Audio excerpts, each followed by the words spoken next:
ఏమా నువ్వు పడుకోకుండా ఇంకేం చేస్తున్నావు? మా కాలేజ్లో ఇంటర్ స్టూడెంట్స్ అందరికీ డ్రాయింగ్ కాంపిటీషన్ కండక్ట్ చేశారు నాన్న. అందులో నాకు ఇచ్చిన టాపిక్ మీద నాకు ఎలా గీయాలో అర్థం కావడం లేదు. నీకు ఏ టాపిక్ మీద బొమ్మ గీయమన్నారు? సూపర్ హీరో డ్రాయింగ్ గీయమన్నారు. కానీ అతను ఎలా ఉంటారు, అతని గురించి నాకేమీ తెలియదు.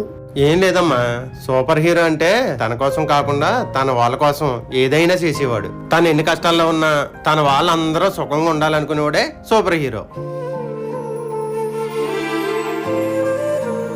బొమ్మ గీసి అప్పుడే పడుకుండిపోయినట్టుంది.